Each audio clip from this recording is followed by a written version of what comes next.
Yo, what's up, everybody? It's your boy, Big Cozy Too Cozy, aka Loud Shay, the guy, the main event, and you're tuning in to episode 61 of the Highly Advised podcast from the Three Wise Men, the Three Wise Wizards. You got Raiden, which is me, Shang Tsung versus Nigel, and Quan Chi, which is Spence. And we're here to deliver you another great, fantastic episode of the Highly Advised podcast. Yes, I said it twice because we're two-time Hall of Fame legends here. Guys, introduce yourself and let the people know who the fuck you are. And also let the people know what the fuck you like doing. And also let the people know where the fuck they can follow you at. Follow me at Big Cozy Too Cozy. All right, go ahead, guys. Yo, what's going on, everybody? It's Spence from the Highly Advised podcast. Like my man Lau said, you can check me out at Saint Kitch on Instagram, aka st.kitch. I'm doing pretty good. I can't call it. This episode 61, back again for another week. As you know, this is the best podcast in the universe. You can't go anywhere in the world, in the galaxy. You'll have to travel different universes like Thanos to find a podcast similar to us. So thank you for tuning in. We're going to give you something new about MMA, combat sports, as always. Gotta love the game. Gotta love us. Gotta love y'all. What's up, Nigel? This is Relaxing LG_Jackson. I'm sitting here chilling with my friends. Everything is good. Everything is peaceful.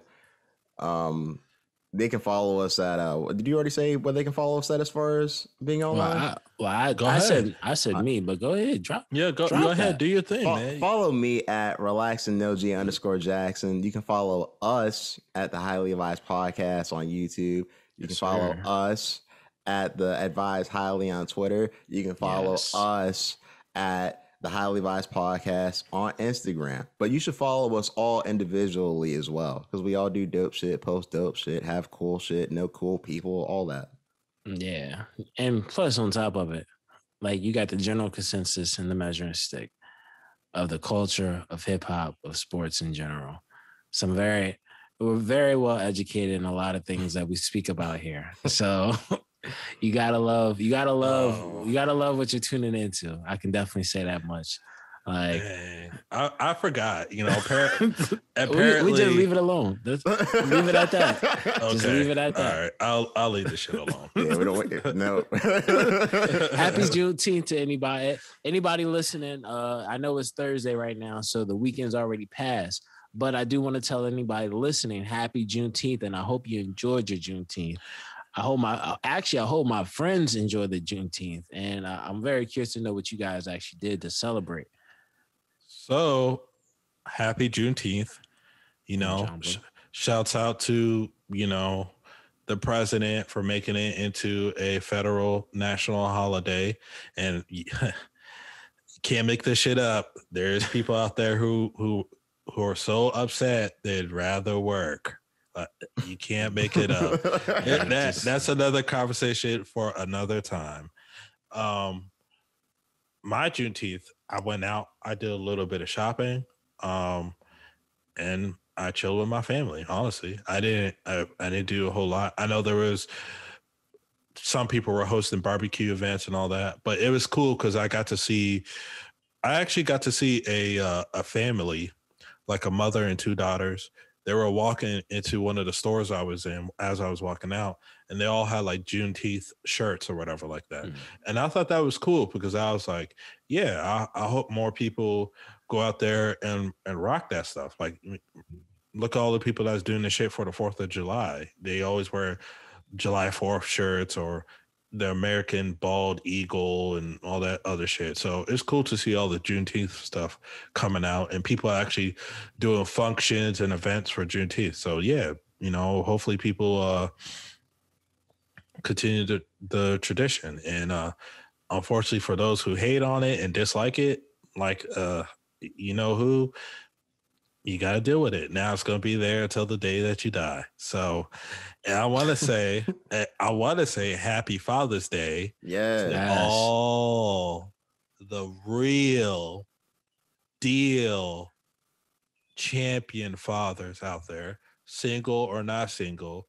All good fathers deserve recognition. All good fathers work hard for their children and for their families.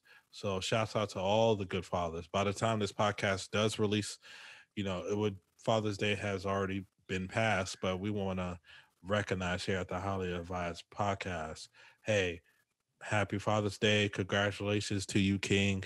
Keep doing your thing. I know your children, your family is proud of you. And also shouts out to the mothers who have to pull double duty, because there's some mothers out there, unfortunately, they don't have somebody being a father like role model to their children for whatever reason, and they have to pull double duty and toughen their children up. So shouts out to them. But definitely all the single fathers out there, all the fathers who aren't single, this is your day. Turn up, King. Make the wife make you them cheese eggs that you like. So yeah. And shout outs, and even then, shout outs to the deadbeats that's trying to get it right. You know what I'm saying? Yes, because everybody makes mistakes. Everybody, they might not know any better too. And if they're trying to step up and be better than what they were the prior year and all that stuff, you got to give them credit for trying, because there's some real pieces of shit out there that don't give a fuck about their kids, won't acknowledge or accept their kids. Now, you know one of them. Hey, so the happy Father's Day is to those who are actually trying, whether you were a deadbeat in the past or you were never were.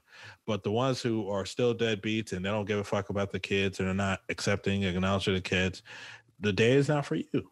You know, they might have Deadbeat Dad Day. Deadbeat Dad Day. Yeah.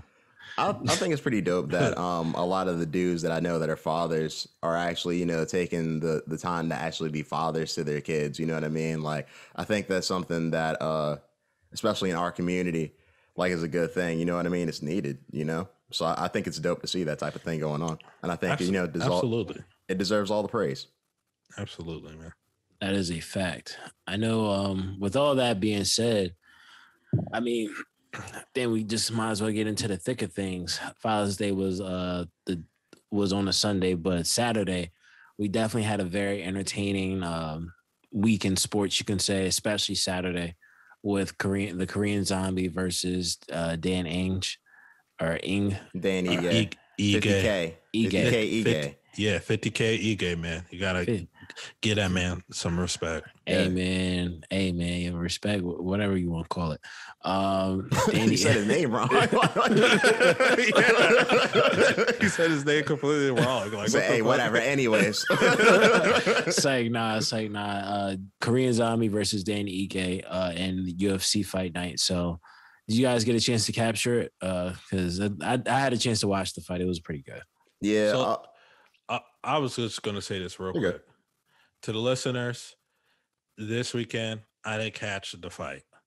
I'm going to watch the fight after the podcast is over because, it's a big fight for the featherweight division. But I know who won. And just my quick take, because I have the least take since I didn't watch the fight, is I think Korean Zombie should now fight Max Holloway or get his rematch with Yair Rodriguez. That's just it. You guys fill the listeners in and do what you do best, which is nothing. It's like, I'm just joking. Just joking. I got a chance to watch the fight. It was an interesting matchup. I was curious to see, Korean Zombie do his thing. I think he's one of my favorite fighters to watch in the featherweight division. And, I was curious to see how Dan Ige would do with him, seeing as he's trying to, break in the top 5. And Dan Ige, towards the end of the fight, I would say he started to kind of get it together and was kind of popping him with some strong punches. Towards the beginning of the fight, Korean Zombie looked really smooth. He looked really like, fluid in there, just, popping him with a few shots and just kind of chilling. And when he took him down, he wasn't really like struggling. He just caught him like at some good, level changes. And they were saying that throughout the broadcast, whatnot last night. But it was interesting because when he got him to the ground, he had a body triangle on him and he would just kept on switching feet, going back and forth. On the ground, you could just tell that Dan Ige just didn't have much of an answer for what he was being given. But like that being said, though, I don't think this is like the worst loss for Dan Ige. He was just bested last night, and it is what it is. Shit happens. I salute him in his efforts.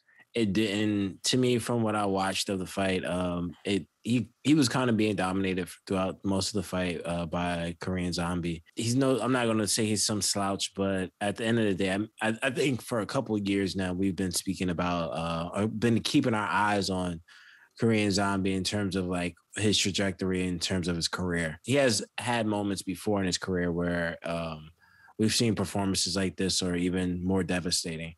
When it comes to this fight overall, I was impressed for the most part, just in terms of how he was able to control the fight for the most part against Dan Ige. I mean, there's not much really to be said outside of that for me. I do think he should either fight Max or have another fight after that. So, yeah, I mean, that's really it. I mean, there's not much to really break down because to me, it was just he kind of controlled the fight for the most part. So it's kind of like at this point, I just rather see what his next challenger looks like for him. Was there anything else on the card worth mentioning, guys? Yeah. Matt Brown knocked the shit out of Diego Lima. That shit looked crazy. Like, yes. I was like, oh, like, and he said he just turned 40 recently. That was wild. There's this other dude named, I think they call him the Stinger. He was in there like hitting this dude with all types of strikes and shit. Got her finish in the first round. Last night's card was actually all right. Like there's like the first 3 fights I think were finishes, if I'm not mistaken. Marlon Cheeto Vera, he picked up a win, and like in the second and third round, he really started to pick it up. In the co-main, they had Olenek. Yeah, thank you.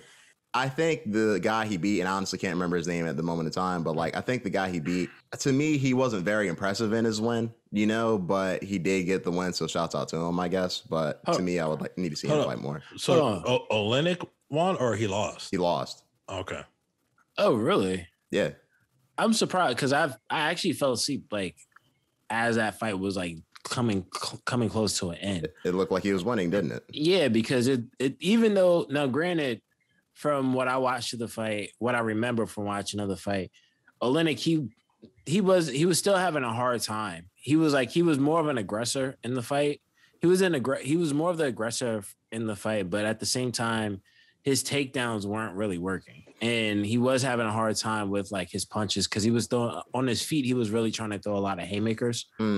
He wasn't really trying to sit there and like really like it wasn't like he was really trying to squabble with him. It was kind of like, yo, I'm trying to hit you with something. And he was doing switches, body changing of going from the head to the body. But I'm surprised because even though he wasn't as effective as some would want him to be, he was still the person putting the aggression in the fight. Now, shout outs to the dude, because he definitely was, his opponent was definitely stuffing the takedowns, getting out of certain clinches earlier in the fight. So Sergey Spivak is his name. And I'm going to rewatch that fight because just because you're the aggressor doesn't always necessarily mean you're winning and whatever. And I thought he was like controlling the pace of the fight, hitting the takedowns, didn't necessarily do much with them. Towards the end of the fight, you could see he was definitely, just tired. Yeah. But I mean, I'm gonna give that fight another watch and see as to what I think.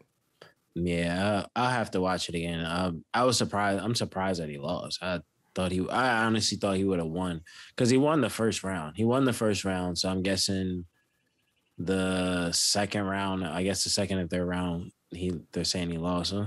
I mean, I'll have to rewatch it somewhere. Also, one more thing before we get off the card. There was a fight on the undercard.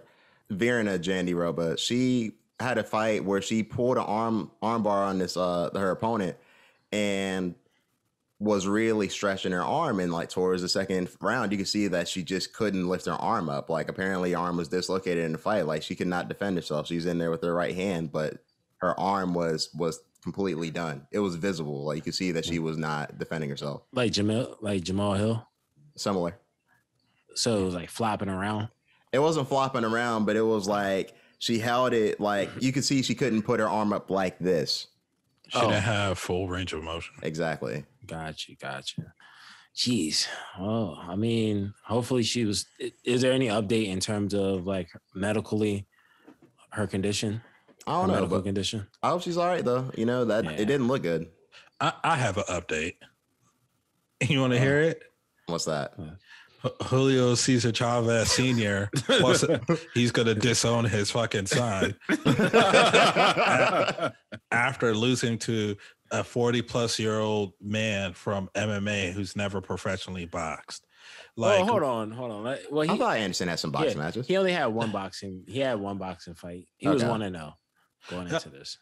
I mean, well, we all know what Anderson Silva has been doing, right, for years. And we all know Anderson Silva, yes, you can argue he's the greatest middleweight ever in MMA, but he was going to boxing at a very old age, and he was boxing. Yes, Julio Cesar Chavez Jr. is a bomb. We understand that. I was about to say, it wasn't like he was just like... But he also... boxed Canelo and he boxed Daniel Jacobs. So we were like, okay, he's been in losses. No, and he's lost. He's lost. He was a guy to get brought in to do the lights, right?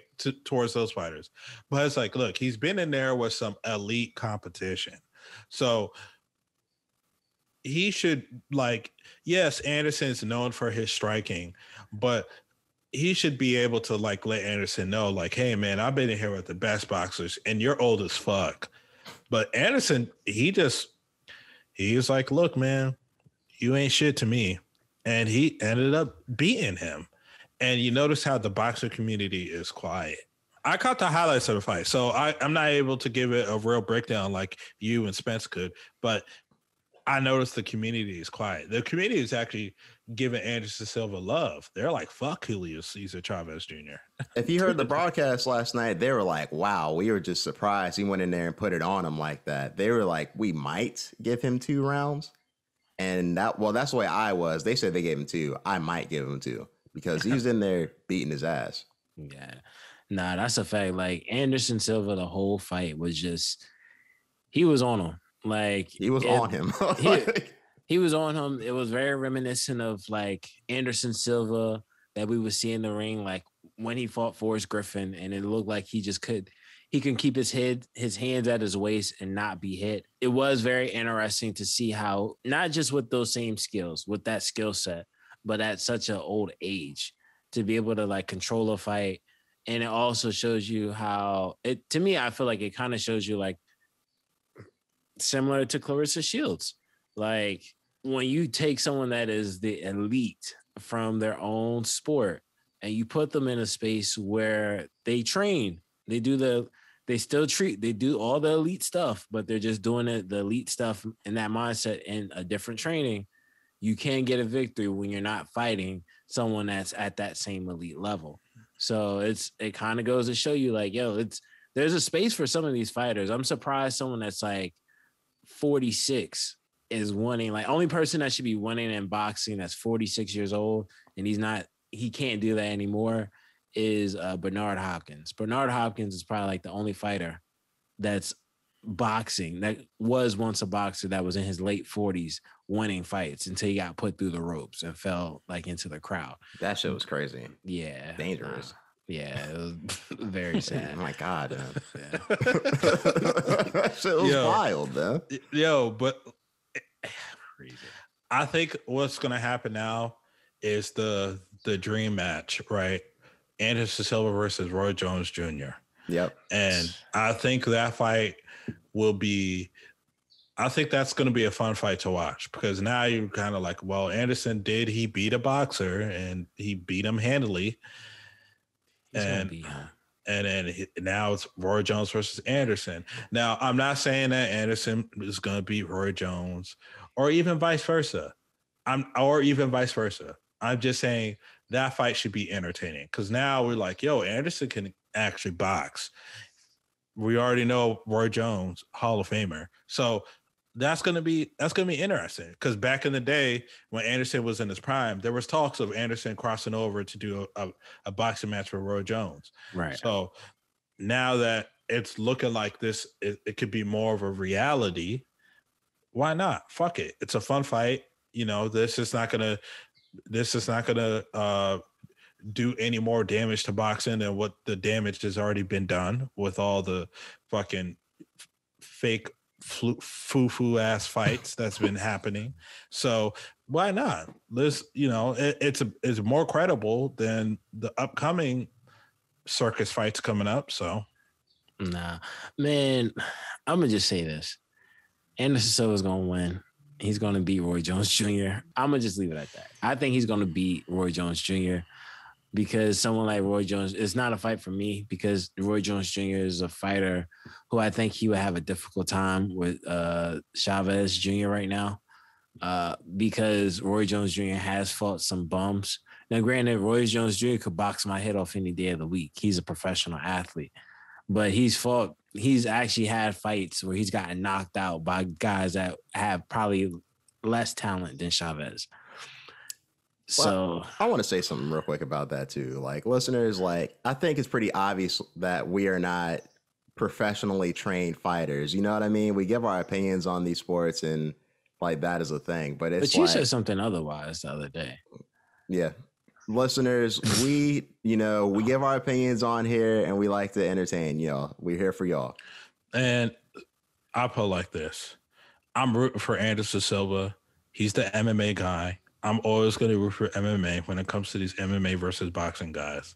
Whether these MMA guys are looking to get their ass whipped or they might actually have a chance. I'm always going for the MMA guy. I think MMA is the more superior sport. Yes. So it is, in my opinion. Now, I like boxing. I think boxers, there's some good, definitely boxers I'm a fan of, But overall, the sport is being looked at as a sham. There's not people that's celebrating it. And when it's catching headlines, it's YouTubers, you know what I mean? Or TikTokers or whatever the fuck. It's not the elite matchups that's supposed to be happening. I still don't hear people talk about fucking Errol Spence and Pacquiao. I still don't hear people talking about that. You know what I mean? I'm like, what a fucking shame. But at least people are talking about Wilder and Fury because the press conference just happened. And I didn't watch the whole press conference because I'm kind of like, it's probably going to be a cringe fest. But from what I've seen from people in the comments and social media or whatever, Wilder had his headphones on and he didn't really speak during the conference. No. And Fury said he was going to run his ass over like an 18-wheeler or something like that.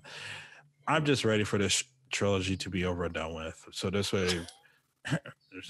way, Fury could go ahead and fight Joshua and they could finally decide who's the number one heavyweight in the world because it feels like this shit is dragging out to the fight.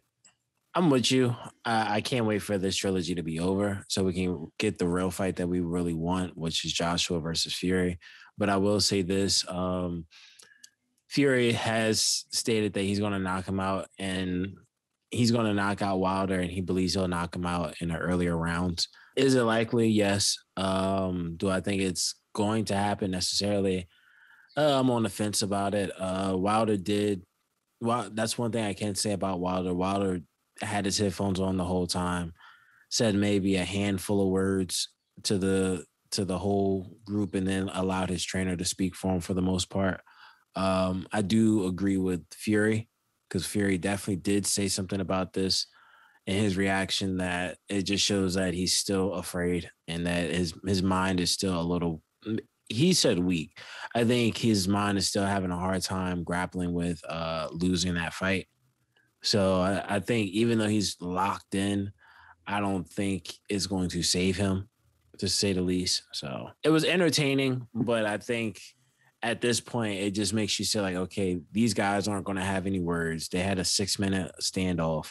Nothing happened. I honestly, I really think Wilder's going to lose this fight. Same fashion. probably is another excuse, or hopefully not. But yeah, I'm ready for this fight to happen, so then we can have Wilder Fury out the way, and then we'll get Joshua versus Usyk, and then we should hopefully get the Fury versus Joshua. So I think this type of stuff isn't very entertaining to me personally. I'd rather the fight just be done and over with, so the heavyweight division can kind of move on. I feel like this is just kind of slowing down the process of other fights, and just like it's like a placeholder fight is what it feels like. So like to me, it's just the whole like skeptical of it is just kind of like, okay, let's just get there and see what happens.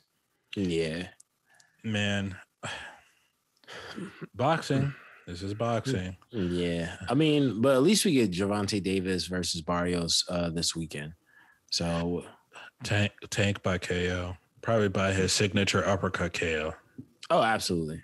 I think, I mean, let's be real. Like, there's plenty of fighters out there. There's plenty of fighters that think they're this, that, and the third. But one thing about Tank is he's lost some fights before, but he has speed. No, Tank is undefeated. Oh, really? Oh, no, that's right. He got stripped of a belt once because he didn't make his weight. That's what it was. Because I know he had lost his belt before, but it was because of that. Well, yeah, undefeated, never lost. And he's got one hell of an uppercut, and he's fast as fuck. So I don't think Barrios is going to have an easy time. Plus, it's Gervonta Davis. So they need to start after Tank wins by left hand KO or right hand KO, whatever. It's time to start setting up these big matches. You know, have Tank, get him in there. We're like Ryan Garcia, even though Ryan Garcia is not. He's running. Yeah, he's running. He's not trying to fight anybody that has any value. Get him in there with Teofimo. You know, get him in there with somebody. You know, let's stop these, you know, guys who are not at the level of Tank. Let's stop this. But Teofimo, that's boxing. Yeah, I mean Teofimo, he's I think he said he wants Devin Haney right after the next fight set they both have. He said he wants Devin Haney, so at least that'd be some type of real competition. Boxing is boxing, I'll say. I'll leave it at that in terms of competition. At least we're getting like new competition in the playoffs though, for the NBA playoffs. I believe Kevin Durant has finally been sent home along with the Nets, from what I've heard. So finally, nobody expected that shit. Yeah, I was about to say. Nobody was expecting this. This is definitely the unexpected outcome of the finals, like for the East, you know what I mean? Eastern Conference. Going into the playoffs, a lot of people thought, hey, it's going to be the Nets, Lakers, Nets, Suns, Nets, Clippers. You see where I'm getting at? The Nets.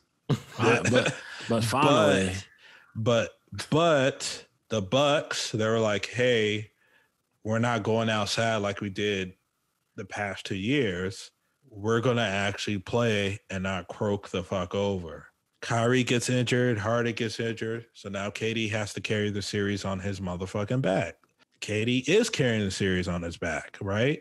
He's playing 48 minutes. Yeah. He just played like 50 plus minutes in overtime. He got burnt out. The other teammates shit in their pants, shit in their, you know, their jocks, can't fucking help him. Because the Bucks, they're coming in like dogs. Like, hey, motherfucker, like, oh, well, you'll be watching us from Cancun, motherfucker. And the Bucks move on, and now KD is gone. And the fans who hate KD, they're, yeah, motherfucker, fuck you, super team guy. And my take on that is like, hey, look, LeBron has been doing it for years for carrying the team, carrying bad teams and shit like that. This was KD's opportunity to show I'm not in LeBron's shadow. I am the number one guy. And he couldn't get it done. And I'm not knocking KD for that, but now he feels the pain that LeBron has been feeling for over a decade, almost 2. KD now is probably going to realize this is what LeBron is going through. Hopefully in the offseason, the Nets can rebuild. And after watching the series, it kind of goes to show KD doesn't need Harden and Kyrie. He is the guy. And if the Nets, they're not going to get rid of Harden and Kyrie, of course, but they can build the team around KD for real. Yeah. And he can carry a team. He could do it. But the Nets organization, they're really going to have to, because I know they don't got a whole lot of cap space, and I know that they don't have a lot of freedom to pick up more substantial pieces because, they're paying all their fucking money to KD, Harden, and Kyrie. Unless one of those three or two of those three decides to take a massive pay cut, which they won't. This is what they got. So kudos to KD. He played his ass off, but for his first time carrying a team, he failed, and he'll be back. I believe KD will probably win another championship in his career, but he knows what it feels like. Now he knows what LeBron had to go through. And shouts out to the Bucks, man. They stepped up, they played hard, and they wanted to win. Giannis and Chris Middleton, man, they did their damn fucking thing this series. They were balling hard. They were balling out of control. Now I think that they will go to the finals. Whoever they're going to play in the East Finals against the Hawks or 76ers, which that game is today as we are recording this. So the listeners will know who will win by the time the episode comes out. I see the Bucks beating the winner of the Hawks or 76ers game. I really do. The Bucks will be in the finals, man. Those guys are dogs. When I thought they were going to definitely shit the bed again, they proved me wrong, man. The Bucks, they're going to do it. Will they win the championship? I'm not saying that, but they're going. And the Suns, they're playing the Clippers now, which is a crazy West Finals because it's the Clippers' first West Finals ever. First time ever in their like storied career or whatever. I don't know who's going to win that series because the Suns, they're ballers, and I think they're going to make the finals. Isn't Chris Paul out? Yeah, Chris Paul's off now. For game one. Okay. And Kawhi is also be an interesting series, though. Kawhi is also out for game one, too. But I remember what I said last week. It seems like the Clippers, they're like fucking going to 7 games. It's like they enjoy doing that. So if they lose the first 2 games, don't count them out because all playoffs, they've lost the first 2 games. So okay. It's crazy. Don't count them. Don't count them out. I think the Suns and Clippers and whoever the Bucks have to face in the East, those are going to be 2 conference finals that the listeners should definitely watch. Those are going to be good games. I think when I was watching the Hawks play the Sixers the other day, I was just like, the Sixers are a good team, but they just seem a little inconsistent. And the only one who seems to be consistently killing it is Joel Embiid. So because of that, I think they can beat the Bucks. But will they beat the Bucks? Like, I don't know. Like, that's going to be an interesting thing to watch. The Clippers, Suns, I think the Suns are going to take it. But I wouldn't be surprised if the Clippers were there. I think it'd be interesting to see either team come from the West, really. But like, really, what I'm curious to see is what happens after the winner of this team takes on the Bucks, because I don't think the Hawks can do it. I think the Hawks are, while Trae Young is very nice and they have some decent players on the team other than Trae Young, I don't think they can take out the Bucks in the way they're playing, especially with Giannis like playing the way he's playing right now. The Hawks are like, when they're winning games in the 76ers series, they're barely winning. They're winning. They're close. Barely. While the 76ers, when they're winning by a deficit, like, 20 10, points. Yeah. 10. You know what I mean? It's it's not a competition by the time it's over. Like, we know how it's going. Yeah. Nah, that's so I think I'll agree with Nigel's take on that one. If the Hawks do pull it off, they might just beat them the fuck up in 5 games. I don't know. I'm curious to see what's going on. I'm curious to see what's happening. I'm curious to see what this new Cool Kids album is going to be like. They had just announced that they're coming out with a triple album, and they released one of the singles from it the other day, and I wasn't sure if you guys got a chance to listen to it or not. I know we're all fans of Cool Kids, like Sir Michael Rocks, all Who? that. Mikey Rocks. Who? What's the single? What's the single? The single's called Hibachi. Yeah, I listened to it, man. I couldn't get through the whole song. That's fair enough. I just couldn't. When I heard it, I was like, man, oh man. Nah, I haven't had a chance to listen to it, so I'll check it out and I'll let you guys know what I think. I will say I still keep tabs on Mikey Rocks' career, so I have seen like he's put out music and he's had music with Chuck English before, so I'm sure even if that one's not a success, quite sure they still, from what I've heard, it sounds like they still have enough chemistry in past music to actually put something good, a project together that should be good, especially if it's a triple album. I wouldn't be surprised if it's like a bunch of old music from like the 2010s.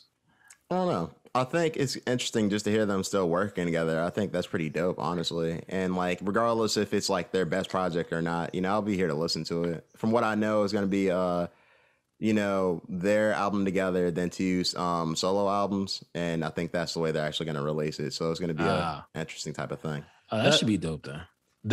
I like that. That's actually kind of cool. That's a creative thing. That kind of reminds me of the Outcast shit. Speaker box. Yeah. One of my favorite albums. Yeah. I think that's cool. I think that concept is cool. I just hope the music is good, man. Yeah. That's what I'm just hoping for.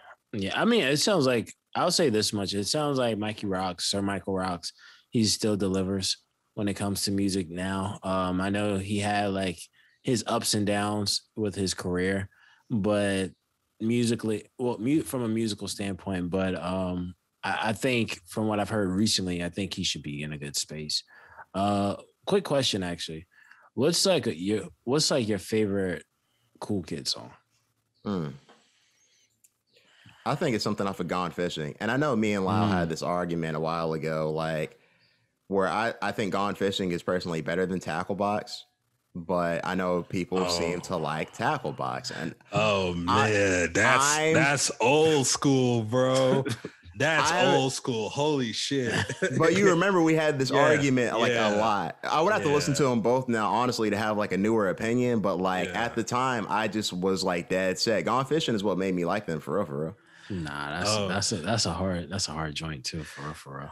Oh shit. Yeah, man. Wow. I haven't heard those project names in a long time. Wow. Yeah. Wow. Fish Ride Bicycles, Gone Fishing, Bake Sale. All that. That's an error. I just hope, I'm not hoping for them to go back to that wave or whatever like that. I just hope that the music they put out is quality. Because I don't know if you guys heard their last album they did together, the Super Edition, Special Edition, Grand Deluxe, whatever album. Nah, I didn't listen to it. To me, I just didn't like it, man. I just like, man, no, it just wasn't it. Yeah, it just wasn't it. And I was just like, man, I just hope that this album is, I'm not hoping for this album to be like, top tier, Grammy nominated type shit. I'm just hoping that this is good music and I can pull some songs from there that I actually enjoy. That's all I'm hoping for. And I pray that this triple album could give me that. They have enough chemistry with each other still to actually put out something that's good, especially if this is like Nigel said, if it's a project, a duet project, and then there's 2 solo albums, I think there should be something for all of us to like. It's just a matter of like, if we're willing to sit through it all and how long these albums will be individually. I thought you were going to say it was going to be nominated for a BET award. That's what I thought you were going to say. I mean, hey, listen, man. Anything's possible with the right buzz. I mean, it ain't the easiest. I mean, we do have like a couple good artists that are actually up for a BET award this year. From, I think, like you have the BET Her Award. Well, hold on. Wait. Can you like, tell us who's nominated and what the awards are and whatnot? Of course, it's BET, so it's really the one place where you actually have is for the culture. I do know the album of the year I think I'm curious to hear what you guys your thoughts are on the nominees.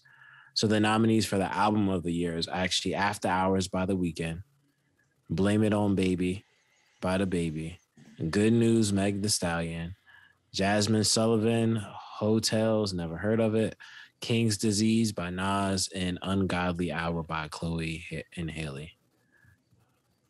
I don't think this isn't even really a good list to pull from. Hey man, this is the list they gave us.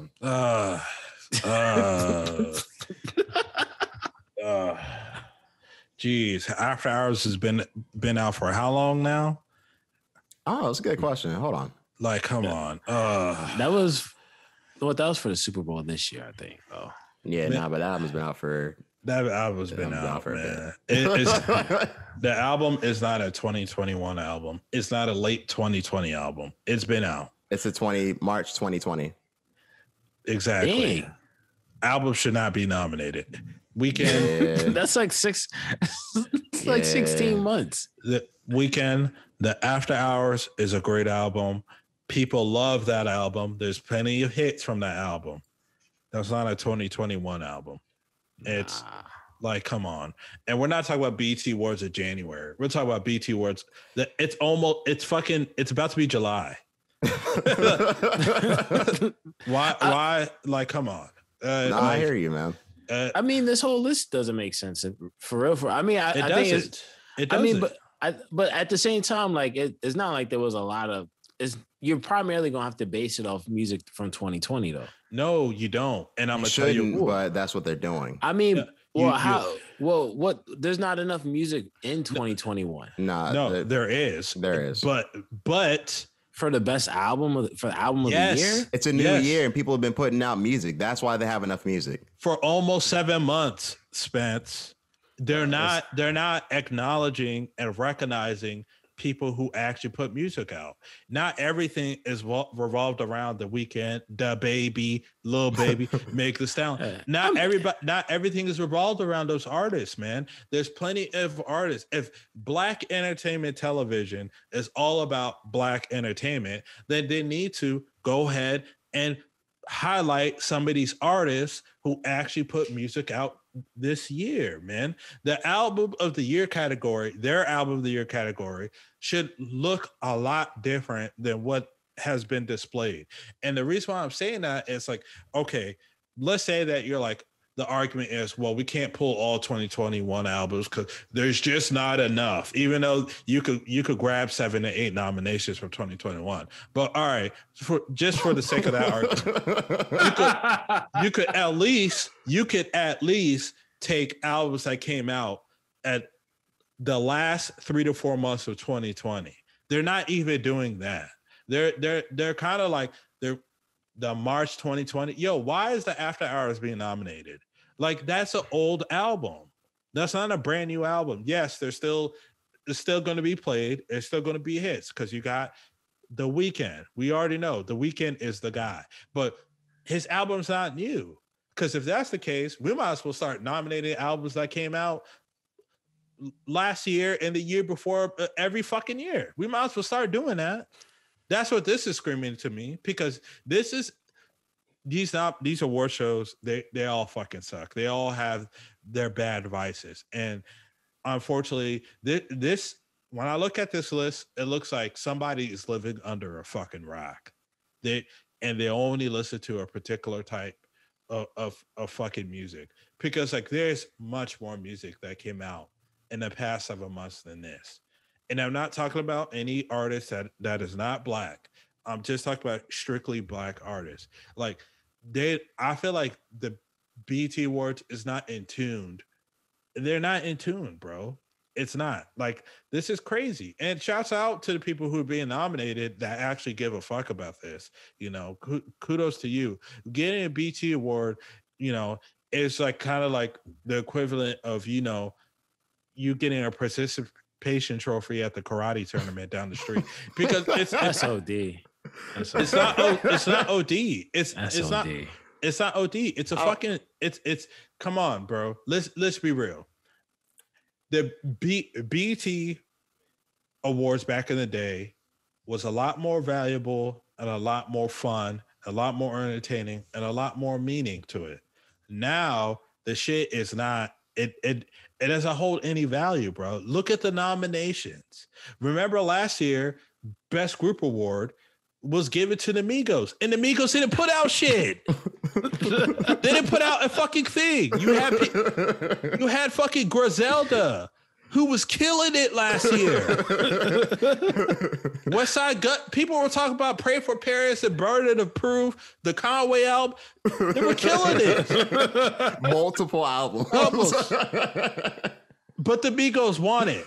They didn't put out anything. And you're sitting here telling me that's credible? That's credible? The fact that the Migos were nominated, it was like, well, it is what it is. That's what it felt like. They didn't even bother to go out and look for artists who's actually releasing music. So when I look at this album nomination of the year award, that's what this reminds me of. It's somebody who's not in tune, they listen to a certain type of music all the time, and they're not going out to look for other albums that actually release this year. You know what I mean? So no knock at anybody who got nominated. If you want to accept that BT award or whatever because it looks good in your trophy room, then so be it. Cool. But we know it's not a grand list, man. It's not. And this is album of the year. So I'm wondering what the rest of this fucking nominations is going to look like. Well, as we're sitting here talking about it, I was looking and like one of the things that stick out to me is the best new artist group. I think that's going to be interesting for us to get into. But I mean, I think we all kind of know what it is. Like the powers that be, they want certain people, to be on certain award shows. And I think it kind of boils down to that to a certain degree. So hold on. That's what you have to say. Also referring to the best new artist. No. Just I was saying that to answer what Lau said. I think I think the best new artist group is actually kind of an interesting group of people, believe it or not. Yeah. So I'm looking at the best new artist nominations as we're speaking, and honestly, besides Jack Harlow, I was like, okay, this is actually a legitimate Why are you doing Jack Harlow like that? Yeah, because Jack Harlow is not a new fucking artist. He came out last year. No, his break was last year. He came out to you last year. The motherfucker. Don't come. And once again, last fucking year. I mean, last year. Even if it's last year, bro, that doesn't change anything for a new artist. Last year, bro. If you're saying the best new artist, right? He drops an album last year. What song did he come out with this year that can label him a best? I don't even listen to Jack Harlow, so I can't tell you. Y'all were raving about his album. You definitely listened to him. It was a good album. I'm not gonna lie. It was a good album. You don't listen to him. But it came out when? It came out last year, yes. Exactly. So motherfuckers should have been nominated last year. And he came out with that "What's Poppin'" song or whatever. When it comes out after the BET Awards, he's SOL. No, bro, that song "What's Poppin'" been out for a minute. Yes. Why? And that song came out before the album dropped. So listen. I hear what he's saying. Exactly, bro. So let's give credit where credit's due. They did a good job with the best new artist category. I don't agree with Jack Harlow because Jack Harlow's been out. The rest of the people, they've been fairly fucking recognized this year. So I'm gonna give them respect on that. Yeah, come on, let's be real. Were you listening to Coi Leray last year? Did you even? I wasn't. Exactly. But let's if we're going to keep it a buck. I've been familiar with Flo Milli way before this year. Okay, we've been familiar with Giveon prior to this year. Don't say we. Mulatto. She can't. Mulatto was someone that was heard of prior to her name change. These are new artists. These are new artists that have some history prior to this year. But at the same time, they're still considered new artists in terms of the platform. In terms of getting to a certain level of recognition, yes, they're still considered new artists, though we've heard of most of these artists prior to 2021. The same goes for Jack Harlow. Jack Harlow just had a breakout year. To have a breakout year as a new artist doesn't necessarily mean like, okay, you had a breakout year the last 6 months of 2020. So now all of a sudden you're no longer you're not considered a new artist in 2021. No, you're still a new artist.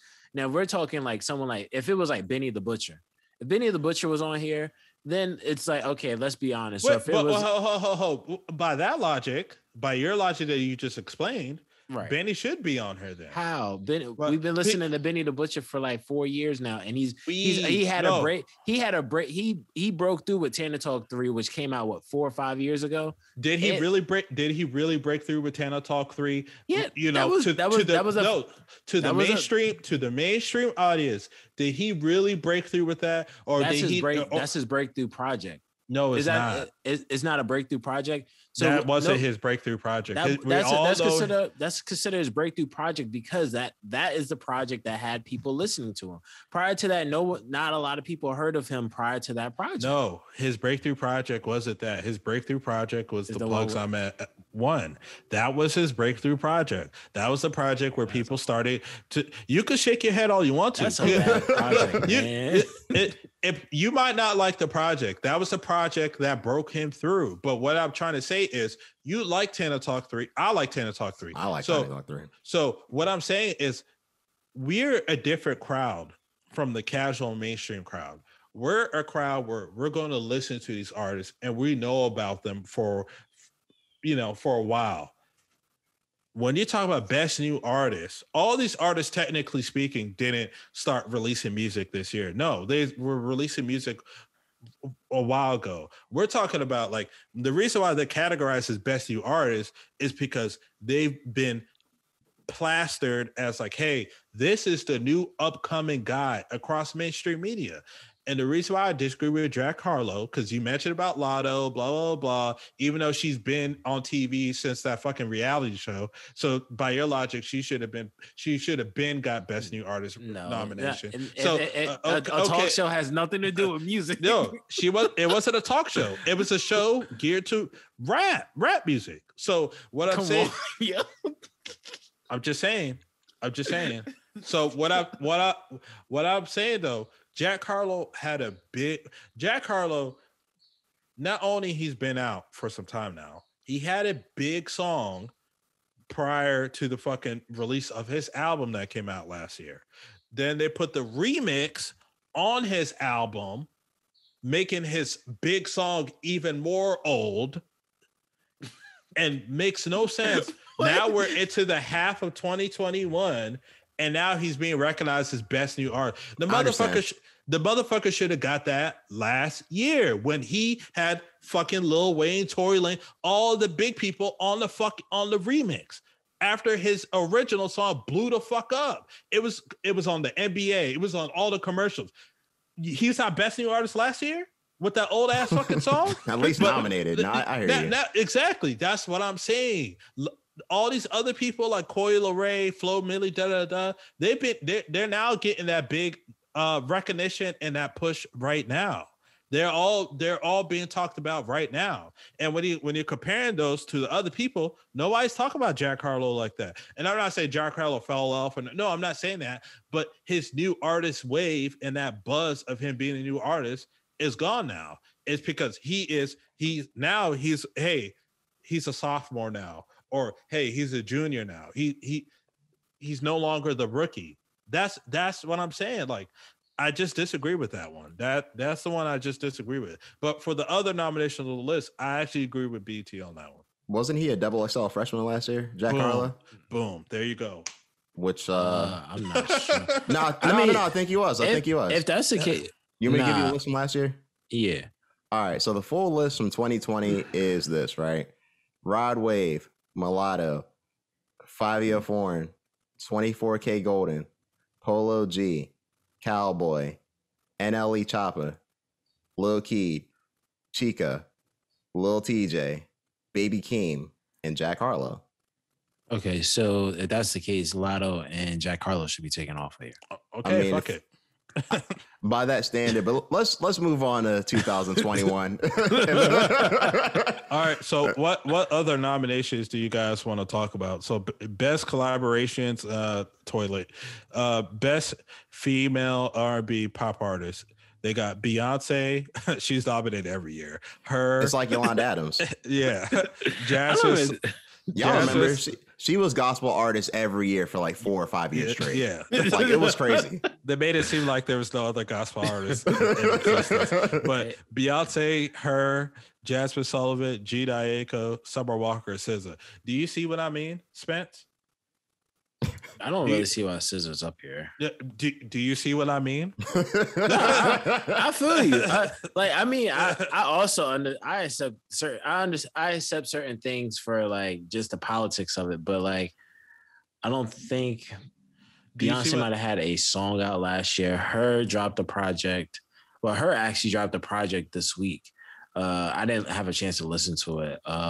Jasmine Sullivan had a project last year. Jhené Aiko, I'm not sure. Summer Walker had a project last year, or she was still riding she was still riding the wave of her project last year. Do you see what I mean? This is what I'm talking about. So whoever is in charge of grabbing nominations, it's like they're like Patrick Starr.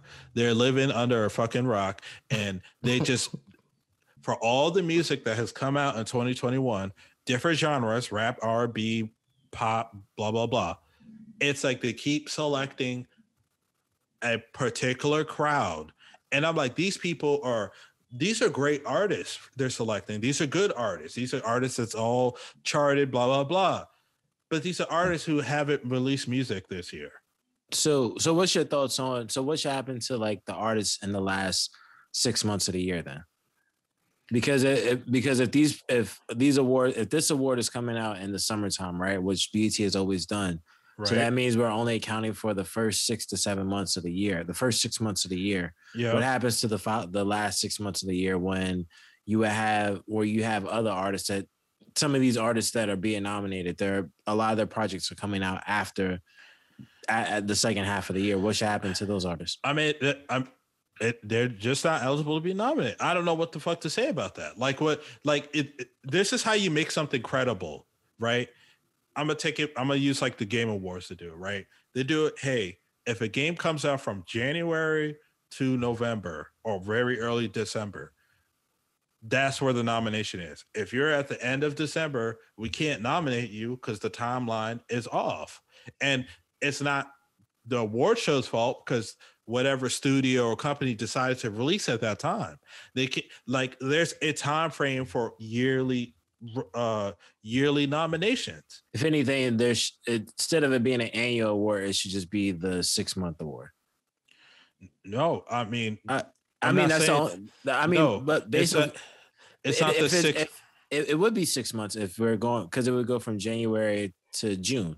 Because some of the artists that are being nominated drop projects are pretty much the higher tier artists that drop projects in latter 2020 and earlier this year. So that did Beyonce drop a project? No. I think the goal is to have a time period that's less than 18 months.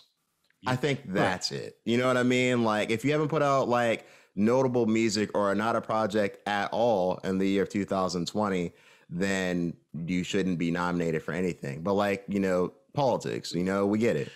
But see, I feel like that goes against. Is that consistent with the argument prior? Then what's no that? Because I mean, I think the argument prior is that it needs to be something that comes out this year. There's so much music that comes out since January 2021 that we should only be using that as the base for these awards. Okay, if they did June 2020 to June 2021, or even May 2021, then use that as a credible thing to name your album nominations. You have The Weeknd's album is out of that window, way out of that fucking window. Him and the Baby, that's the only two. But here's the thing, though. Now they're so focused on nominating the albums that came out last summer, they're ignoring everything that just came out. And that came out in the actual year of the fucking awards. The awards didn't come out in January 2021. No, we're in the heart of 2021 now. We're talking about was about to be fucking July. The year is halfway over. and you're not recognizing nothing that came out in 2021. You're only recognizing 2020 shit. Like I said, once again, Beyonce the queen, but she didn't put out no music. Like, come on. Nah, I mean that one. I'll give you that one. I'll give you that one. I mean, I would say this. Well, I mean, technically, she did put out a little piece of music. She put out the Disney shit. You know what I mean? So, I'm just saying. Was it an album? I'm not saying that. No. I'm not trying to be funny. I'm being really serious. Was it an album? I don't know. Because I'm just saying, like, did they ever nominate Kendrick for the Black Panther thing, even though that wasn't his album? No. Okay, so I'm not saying that. I'm just saying she did. All right. Yeah, I mean, whatever. For real, they probably did nominate Kendrick for that album, at least with BET. So let's quickly run through this other shit so we can get to other topics. Best male. I'm not trying to hear none of that. No. I mean, if they nominated Kendrick off of that, shame on them because that wasn't a Kendrick album, but whatever. But best male R&B pop artist: Black, Anderson .Paak, Chris Brown, Giveon, Tank, The Weeknd. I'm just gonna say The Weeknd's probably gonna win. He's gonna win it. Yeah, I would say Giveon should win it though. Best group. Okay, what's the best Let's group? just move past that. The best group thing doesn't even make sense. Okay. All right. Good. Yeah. All right. It doesn't make sense. It's not okay. Yeah. Best. You can't put a rapper and a producer in the whole group. It doesn't make sense. There's only three. Okay, go ahead. Best female hip hop artist: Cardi B, Coi Leray, Doja Cat, Meg Thee Stallion, Lotto, Sweetie. All right. So here's a problem I have with this fucking list. I like Cardi B. I think Cardi B is dope. How are you gonna put Cardi B, but you won't put Nicki Minaj in the fucking list? Cardi B has barely put out anything. And now if they're saying that off of the two songs, the WAP and the Up song, then I'm like, why can't they put Nicki in there for the singles that she put out?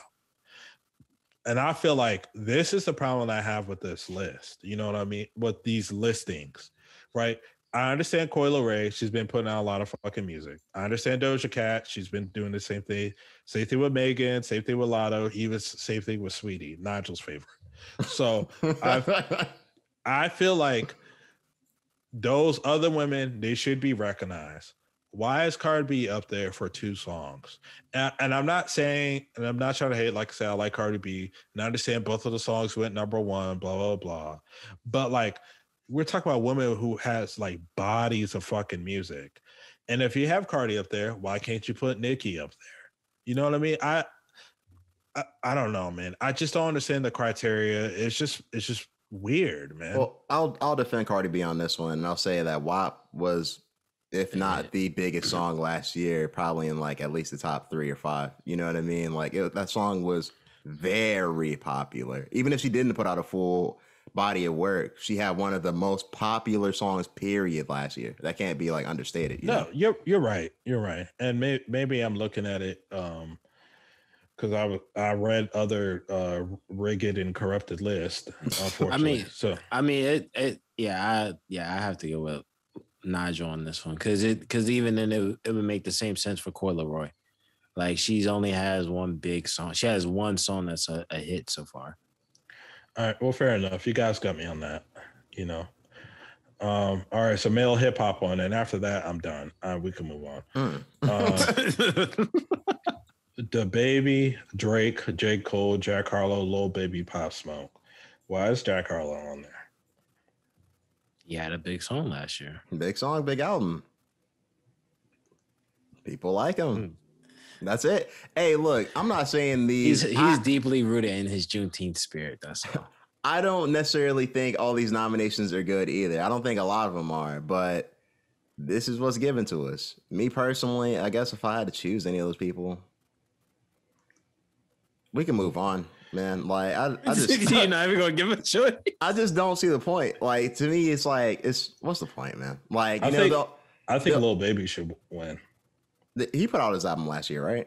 My turn. No. Yeah, but he had a superstar year last year too. He did have a great year last year, but that's like him, Pop Smoke are literally the only two people on this list that kind of make sense to be, on this list. You know what I mean? And between the two, I would give it to Lil Baby just because of the year he had. Okay, all right, yeah, I can see that.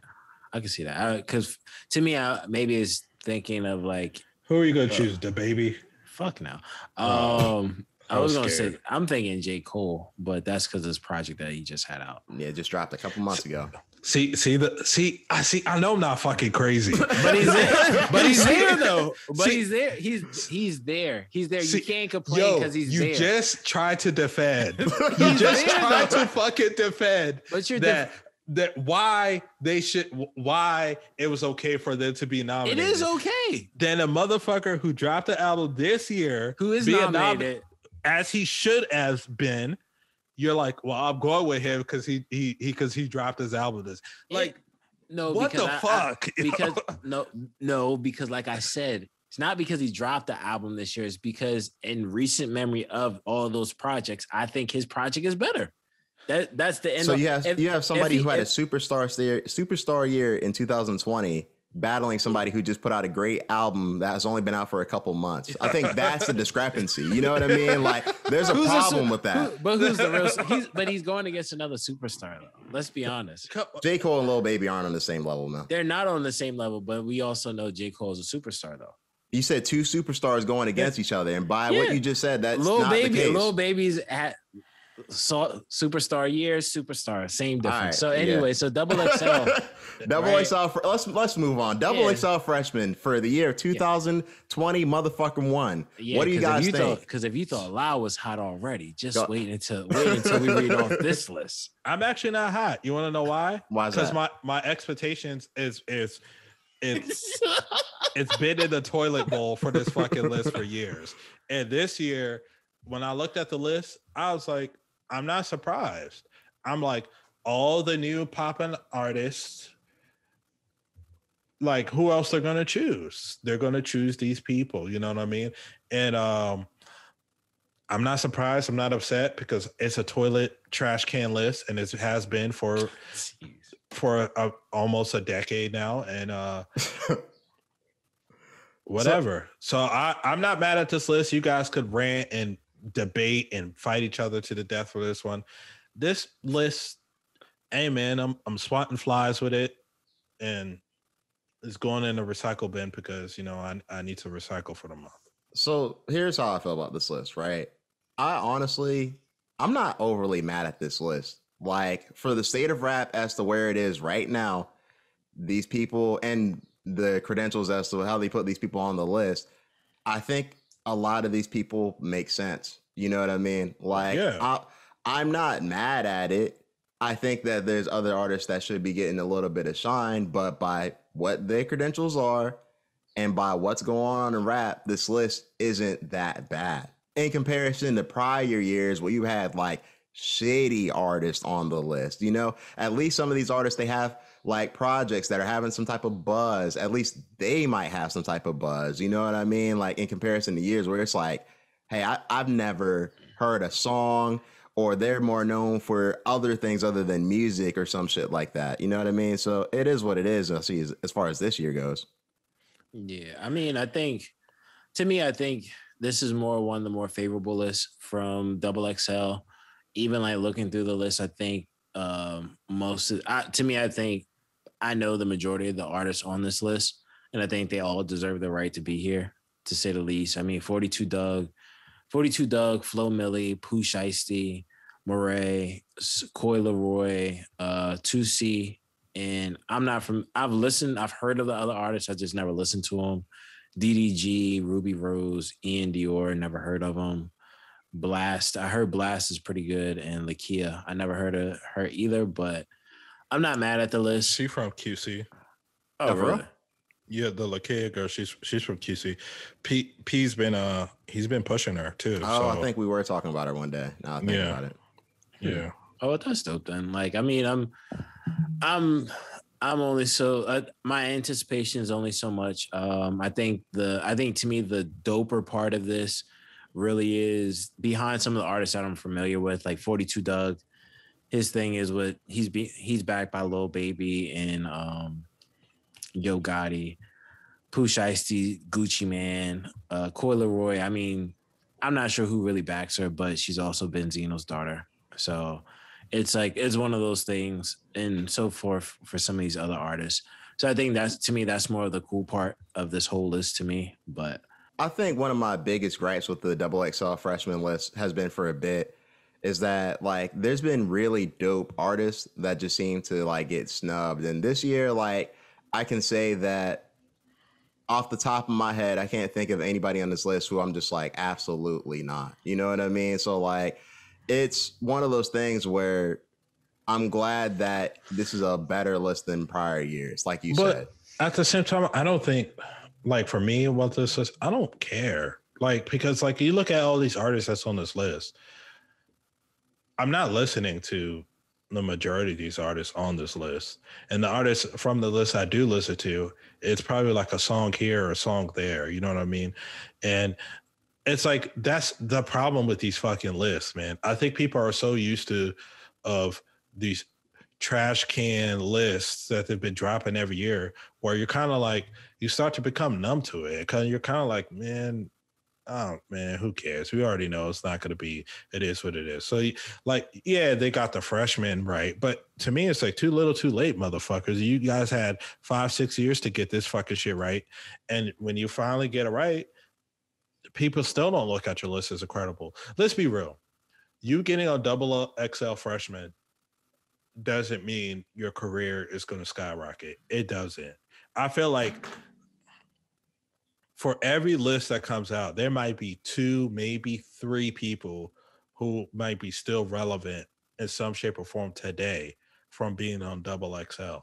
You know what I mean? And I'm not saying like everybody from XXL, they ended up being broke and all of that, but it's kind of like just because you're on there doesn't mean you succeed. What I will say is that like there definitely have been some lists where multiple people have popped off. Like one of the most famous years being like the year with Meek Mill, Kendrick, Lil B, French Montana. Yeah, like that year it was like when they were like, oh, okay, they're hitting it out the park. You know what I mean? Like, and I think they should try to do more like that. I think sometimes they get stuck more so on like where the general wave of music is instead of who's making the dopest shit. And that's what I think is unfortunate. But I mean, even then though, even when people were making the dopest stuff at that time, those were also like the newer artists. So like, you know what I'm saying? Like even then, even by that metric and standard, it still would be the equivalent. It's just, I think, and I've said this before, I think we've also are slowly aging ourselves out of hip hop in the sense of like, there's new artists, like in terms of like the new artists that come out, but similar to the Madden thing, there's a curse with XXL. There's always an artist. No, there is like, there's every single list has an artist that falls off. Some fall off even harder after they get on XXL. But yeah, it's something that would be interesting to look into. So also something that I'm interested in is the new Tyler Creator album that's coming out. He dropped a new single called Lumberjack the other day. Big fan of Tyler Creator. I probably put him in my top 5 rap artists. You know what I mean? Like I think he's definitely had a very, very respectable career is what I'll say. And I'm just interested to listen to new music. It sounds like it's not going to be Igor Cherry Bomb type. And that's kind of like the type that I like for, you know, when Tyler actually gets into his bag when it comes to like rapping and producing more rap type beats is what I'll say. Shouts out to Tyler. I fucks with the Creator. I'm looking for, I'll listen to Lumberjack. It's cool and all. I'm ready for the new album. Let's see what he got. Yeah. I'm interested in seeing this album also.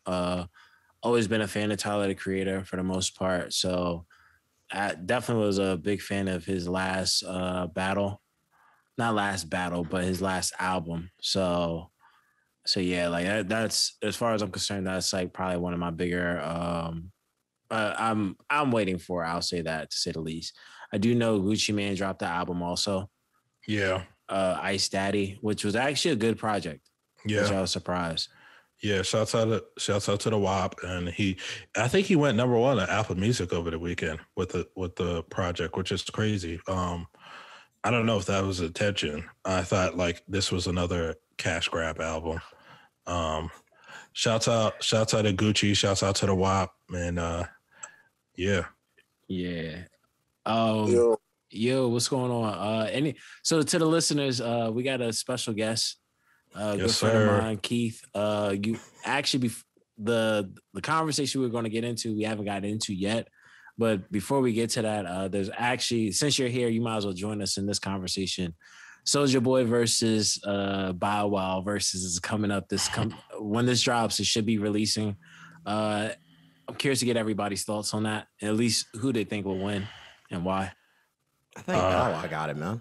Yeah, I think Bow Wow should win, but I'm rooting for Big Draco because I know he's gonna give a show. Man. I got Bow too, even though Soulja got some hits. Yeah, but does he have enough to stand up with Bow Wow though? Yes, he do. Yeah, he does. I'm not gonna hold you. I'm going with Bow Wow to be safe, but I do believe Soulja Boy. Honestly, I do think Soulja Boy might get Bow Wow out of here because he has the hits. He has the hits. Maybe Bow Wow has like iconic hits, but at the same time, Soulja Boy has like the hits of high school. Soulja Boy holds those. I'm rooting for Soulja Boy. Crazy enough it is though. Bow got like through high school, he on a lot of remixes too, so he gonna play those too. Damn, I forgot all about those. Like the Franchise Boys remix. Yeah, I remember that shit. He got hits, bro. I mean, but Big Draco's still dropping music even to this day. I mean, he's gonna. I mean, what new song that you could talk about besides Make It Clap? Yo, listen, it's a big song. What other song? in the last few years, that's like really made impact. Yeah. Okay. Yeah. Beef. I knew you were about to say it. You know he's not gonna play that though. You know he's not. Quavo, what you mean? Quavo got some beef with me.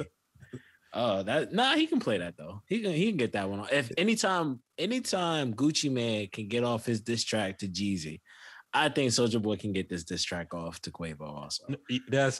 Come on. We're talking about Gucci and Soulja. Yo, they used to run together.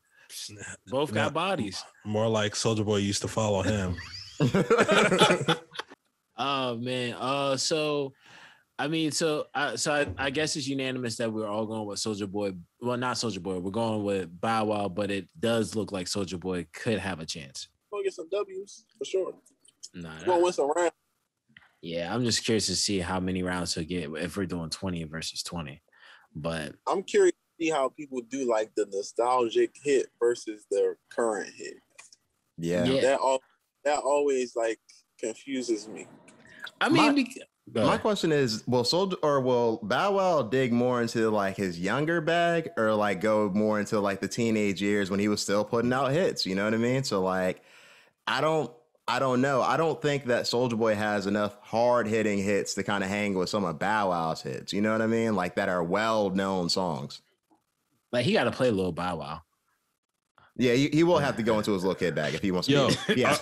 Are they gonna do the Gucci and Jeezy thing at the end? Then play Marco Polo around that bullshit they did? That would be a bad. I don't want to see that. I'm sorry, I don't want to see that. What you say, Keef? He got to play some of his younger hits because I feel like everybody on here knows his hits by heart. Like when they come on, it's gonna be like, yo, I remember this song where I was at in like second or third grade. Yep. Like nostalgia does play a part then, I guess you could say. But even if it plays a part, I think it also backs up. It doubles down on like how an artist can put out something so long ago, and even with nostalgia, the music still resonates. All right, so question. So if Bow play like one of his earlier hits, right, and Soulja play Crank That Soldier, who you gonna get at to? Ooh, it depends on what Bow Wow plays, man. It really depends because like it depends, man. Let's go with Bow Wow Wow, Yippee Yo, Yippee Yay, that song. Right, you feel me? Yeah, like, who you gonna get? You gonna get the W to Bow Wow? Crank That is a barbecue song. You know what I mean? Yeah, she got a donk. I don't know. Right. I think I don't know. Bow Wow might have something that get that one out of here. Well, I don't know. She got a dunk. That's a popular one. That get played everywhere. I was gonna say, yeah, she got a dunk. Man, she got a dunk. All the big girls getting on the floor right now. Yeah. Yeah. Nah, that's a fact. I mean, similar, even outside of Soulja Boy, right? Like, you have those songs that you can play anytime and it makes the crowd go wild. Another song like that, outside of just that verses, is Chief Keef and Lil Durk. Oh God. Right? Chief Keef has one of those songs, Finado. You could play that today and people still go crazy. Before we actually get into it, for the listeners, on Twitter, we've seen there's a question. The conversation has became, who do you think will win between Durk versus Chief Keef in a 10 versus 10 song battle? I'm gonna open the floor because I know there's some mixed emotions in terms of both these artists. So I'm gonna just open the floor before I give my opinion. Actually, I'll ask Keith. Keith, who do you think will win? I don't think it's personally fair to the Chief Keef that do it. First of all, why does it only have to be 10 songs? That's one. And I don't think it's fair to Keef when he only does like one style of music. Durk was on the Go Crazy remix with Chris Brown. You know what I mean? Like, he got pop hits, he got street hits, he got stuff for the girls. Like what are we talking about here? I think Chief So 10 out of 10. All the R&B pop shit, nobody cares about that shit. I didn't even know he had none of that shit until you mentioned it, to be honest. I really didn't. I didn't. Did anybody else know that? I mean, besides Keith? If you go to the skate ring today, I guarantee you they're playing Durk at the skate ring. So here's my thing, right? But how much of that is hitting harder than Chief Keef shit? Like, he has like at least like 3 or 4 songs when he was like first popular that are still probably popular. You know what I mean? What year was that though? Doesn't matter if we're putting 10 for 10. No, I'm just asking what year was that? I don't know. Let's say what 2011 ish. No. Chief Keef came out in 2012. Okay. Right. 2012. Right. Okay. Who else came out in 2012? Go ahead and tell me. Durk was out. Durk was out at 12. Right. My point in asking how many of them songs do you go back and listen to in 2021 from 2012 of Chief Keef's? I'd rather listen to those songs than Lil Durk songs. I mean, personally, nobody's listened to Durk from 2012. How many Durk projects have you listened to? I listened to a couple. I'm not the biggest Lil Durk fan, so like that. Here, by a couple. Did you listen to the new album? Did you include the new album with the couple? I listened to it, but here's my thing, right? Like, since 2012 to 2000, like now, right? Like, I'm not the biggest fan of Chief Keef or Lil Durk. I'm not, like. Right. But the thing is that like, if I'm listening to their songs for entertainment, whether it be the best music or not the best music from both of them, because they definitely put out a mixture of both, I'm going to Chief Keef because at least I can have more fun listening to his shit. But that's just me personally.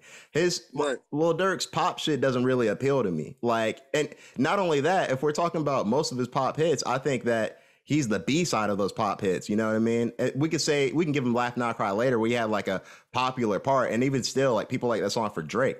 So it's like, to me, I can't think of like many hits that are gonna get Chief Keef out of here on a 10 for 10. So my Beyonce, that ain't age well. I don't even know that song. Dej Loaf? That was Dej Loaf one hit. Sing it? I don't know the song. What are you talking about? Told this man to sing. This man sing the song. Like Durk got mad hits. Nah, like El Track House. That's going to get anything Keef put out there. No. It's not. It's not even possible to, because if you put Hellcats and Track House against Finado, come on, bro. The crowd gonna react to both, but the crowd's gonna react to one way more intensely, and that's definitely gonna be Finado. Finado is in the realm of Knuck If You Buck. It's one of those iconic type of songs. So is This Ain't What You Want though? That was a good song. It's not matching up though. It's not matching. No, he's right. It's a popular song. He's right about that. Yeah, I'll give him that. It's a popular song, but I don't think it's an aroma of that. When you got like little white kids reciting Finado lyrics and I don't like lyrics, that's different. I don't hear no little kids reciting. You don't hear white kids reciting Hellcats and Track Hawk? No, not at all. I'll say this: Durk has enough popularity that he has enough crossover appeal in terms of perception. No, he has crossover appeal. So I'm not saying that like he's just stuck in one crowd, but I'm just saying it'd be very hard to deny Chief Keef's crossover appeal when you're comparing the two.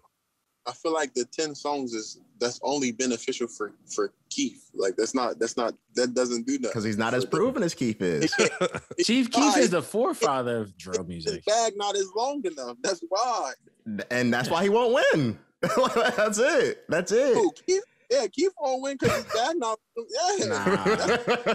Nah, bro. He's not beating. Chief Keef is beating Durk. I don't see Durk beating Chief Keef if they did a 10 for 10. Durk got too many pop hits, bro. Yo, you say Drake as if Kanye West doesn't have a song with Chief Keef as well. Like I'm not even talking about Drake. Like Homebody with Tiana Taylor, that gets off. Like he's getting all his pop hits off. Well, the thing, like when you're mentioning these songs, I feel like Durk fans, they're gonna be able to name the 10 and recite the lyrics to 10 and be able to go to sleep at night knowing everything. But like when you talk about the people who don't really listen to rap music, they're not talking about Lil Durk songs. But there's people who don't listen to rap music that could sing a Chief Keef song, and that's how I see it, man. I don't go by like the hardcore rap listeners. I go by like the casual audience, and that's what's gonna grab people to win. Is how many more people know this song versus the other. So I'm not doubting that Durk doesn't have great R&B pop hits, but I don't know if it just crosses over as much as some of the Chief Keef's hits. So with the songs he got with Vaughn, the songs he got with Pooh Shiesty, all these songs are hot right now. Like hot. Keef, you still got Keef winning. Even though everybody wants to sound like Durk right now. Yeah, but everybody sound like Durk though. Nah, there are artists that do try to sound like Durk. I'll give you that. No, but Tusi's one. Rod Wave is another one. I don't know. I don't listen to Tusi. No, I said I don't know. I don't listen to Tusi. But Rod Wave, when I hear Rod Wave, I just thought he was part of that whole, hardcore autotune rappers who like to rap over guitars and pianos all the time. I didn't know that was Durk's sound. Yeah, I didn't know that was his sound. No way to say it. You try to be disrespectful at any point. I'm not, bro. I'm not, bro. I'm not. Look, man. I just think that Chief Keef versus Durk is a bad. It's not good for Durk for as a crossover thing. But why though? Because Keef got drill hits, Durk got drill hits. That's all Keef got though. I feel like if you're talking to random stranger on the street, he listens to fucking Blink 182, and you were like, "Hey, listen, hey, tell me some Chief Keef songs." I guarantee you, he can name all the hits that we're gonna name, and name some Lil Durk stuff. He might be like, "Oh yeah, the Back in Blood song, or the one song he had with Drake." I feel like most women going to know the words to Durk songs. You're right. I'll give you that. Women are going to do that because the music caters to women. So they're gonna name all the shit. He's more diverse in making music. I mean, song that he make about a girl. Yo, there's nothing wrong with that, right? There's nothing wrong, bro. There's nothing. Can you recite me some lyrics of Keef not using drill music at all? No, I can't. No. I can't. I mean, so he gonna win the verses with only drill music. More than likely, yes. I think he can. Yeah, I think he can. I'm not gonna say he's not gonna take a loss, but I think he will win overall. It's not gonna be a 10-0. I'm not gonna say that. It's not gonna be a 10-0. I mean, you also have to think, right? You're bringing up the fact like, okay, people want to sound like Durk, right? You also got to ask yourself, well, this whole drill scene isn't here if there's no Chief Keef. So, but Lau is making it seem like Keef's sound is impactful as like Jeezy's, like where Jeezy can only play one album and he gonna get you out of here. Keef discography is not like that. For 10 songs, it is. It's not. For 10 songs? It's not. Bro, it doesn't matter where he pulls the 10 songs from. He just needs 10 songs. He has enough, and honestly, all he needs is 6. He's in a 10 on 10, all I need is 6 songs to beat you. And he could give 10 songs. I'm confused. Like, I wasn't even going to use the Drake feature because everybody knows that song. So you brought it up earlier like when we discussed it, man. No, y'all brought it up. No, I didn't bring that up. I'm talking about the conversation me and you had before I was recording. Here you go. I'm just saying. Yeah, that's when I was talking to you, but I don't have to bring it up. Like, it's so many other. Like, I just named it Isn't Go Crazy one of the hottest songs of the summer, or that just passed? Go Crazy with Chris Brown. Yeah, so it was a popular song. It was a big song. I'll give you that. I mean, all right. So you just saying based off these features that he's on, or the features that he's a part of, or the features he has, is going to get him the win. I mean, that's what's going to happen with any verses for the most part, because we were just talking about Soulja Boy and Bow Wow. It's some features that Bow Wow got where he was an adult. He might not have had an adult song, but he had adult features, like with them franchise boys. Yeah. That's a feature. That's an feature. But that's an interesting take, though. Go ahead, Spence. Go ahead, Spence. I don't like until Push hopped on it. Yeah, but listen, even then though, if even when you say that, right, it kind of goes back. It kind of keeps the consistency of how Keef can win. How we said that Bow Wow could possibly win based off certain nostalgia feeling, right? Because even like we said, though Soulja Boy is going to have some hits, there's certain songs that Bow Wow can play that may not be the better song between the two, but because of nostalgic feeling, you're going to give it to Bow Wow. And I think the same can go for Chief Keef if that be the case. So I can give you 10 Durk songs a day, and you're going to say all 10 of them past old Keef songs. Just need 6.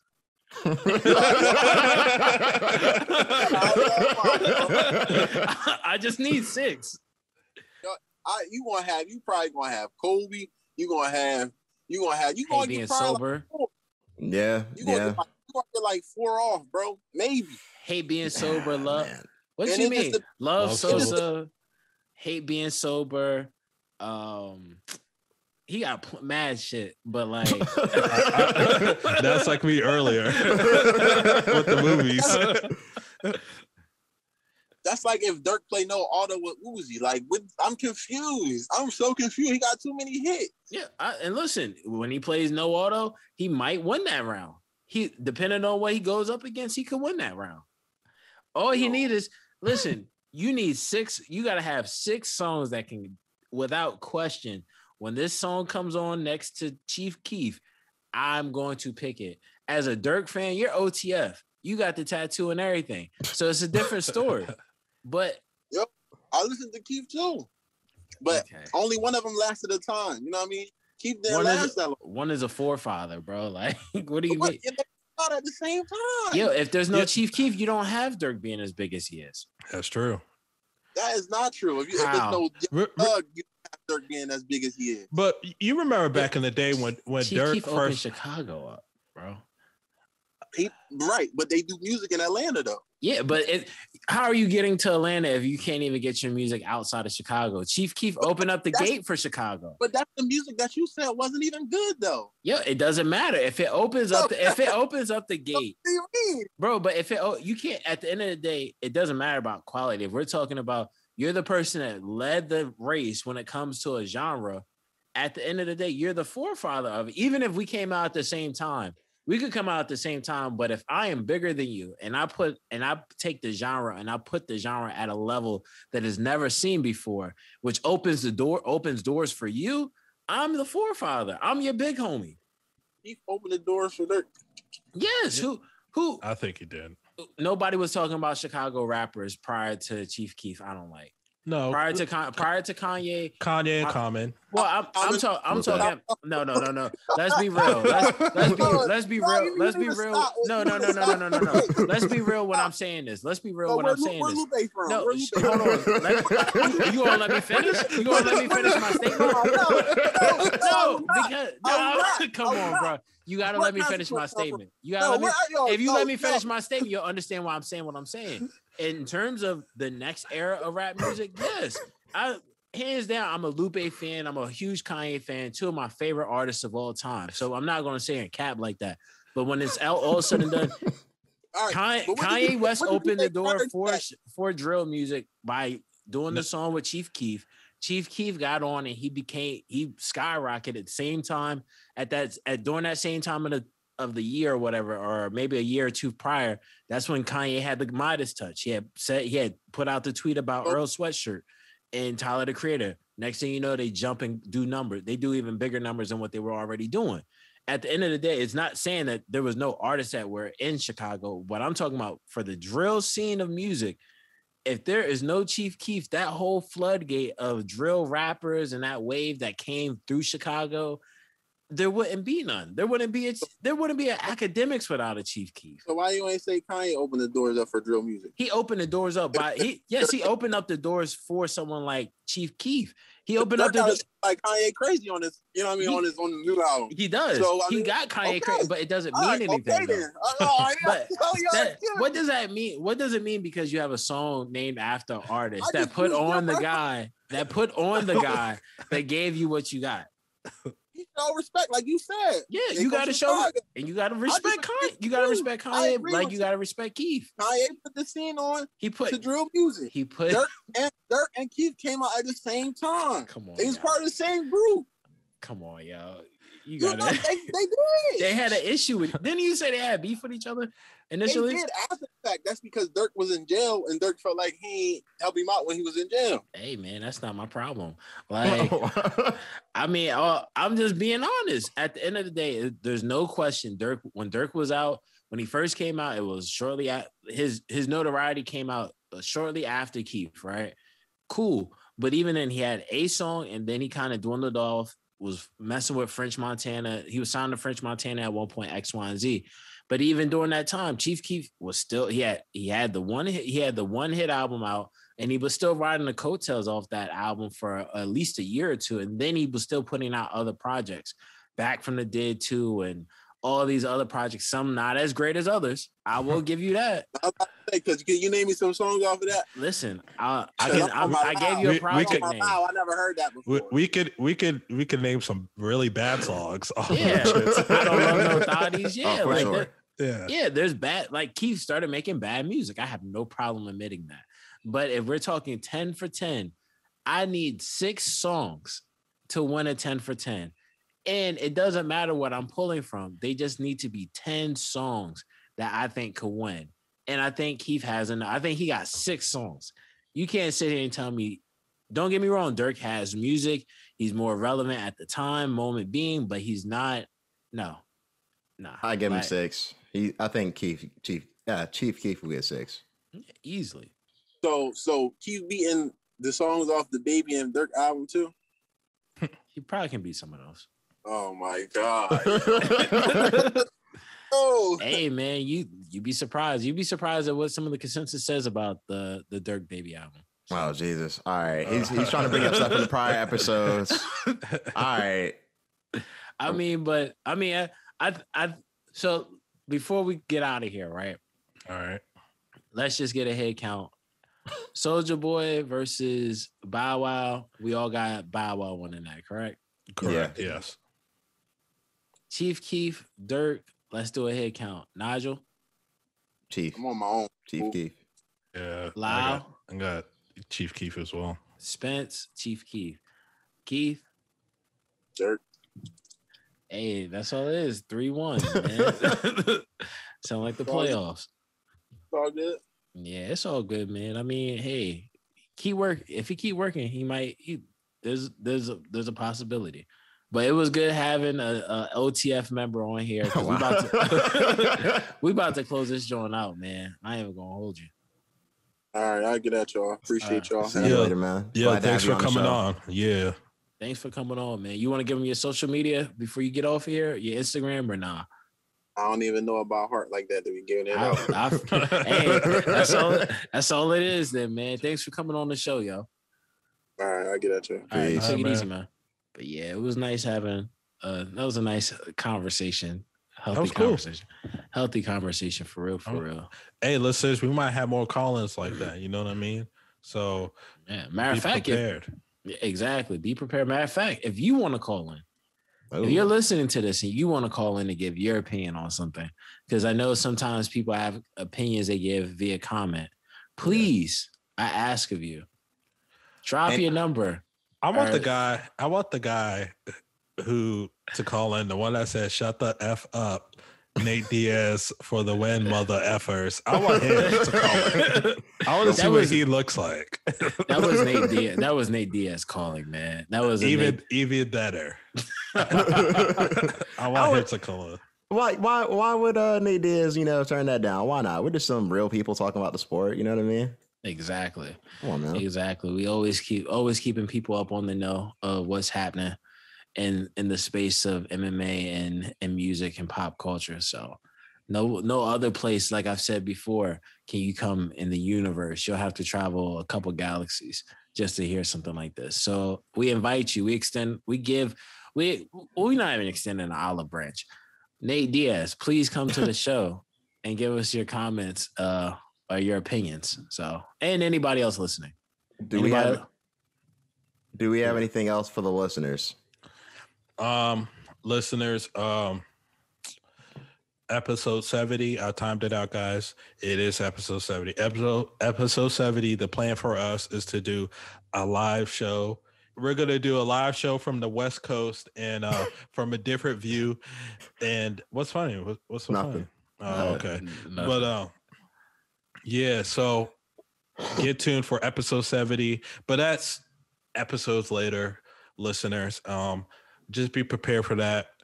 And that's all I have to say. And I hope my two compadres, they're going to be good for next week, for the next episode. And Big Cozy signing out. Yeah, definitely so. Like my man said, be on the lookout for a live presentation that we have coming. In the meantime, drink your water, wear your mask, free Pooh Shiesty, and that's all I have to say. Drink your water. Oh, let me say one more thing since you mentioned Pooh Shiesty. Listeners, there's a song on the new Gucci Mane album you should at least try to give a chance to listen to. It's called Like 34 and 8 with him and Gucci Mane. The song's not that bad. It's actually, the beat is kind of hard. The song is actually kind of dope, Well, at least I think so. So yeah, check that out. Like 34 and 8 with Gucci and Pooh Shiesty. Yeah. Good song. I like it. That beat's hard. Yeah. Gucci's Coming For You is also a hard song too. I actually got 34 and 8 playing right now. Okay. So, yeah.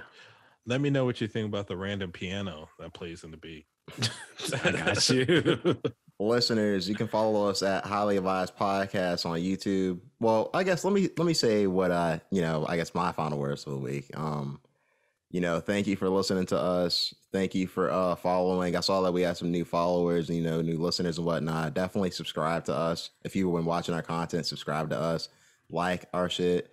Actually leave comments and try to, be active with us because we'll answer you, even if you think we're not so smart or uneducated or want to tell us to shut the fuck up, we'll answer you. And, we'll be happy to do that. But in other words, or in any other case, follow us at Highly Advised Podcast on YouTube, Highly Advised Podcast on Instagram, Advised Highly on Twitter. I am relaxing_Jackson. That is Saint.Kitch, St.Kitch. Okay. And you got Big Cozy, Too Cozy. Yes, sir. We are the Highly Advised Podcast. We will see you next time. You've been highly advised. Shisha.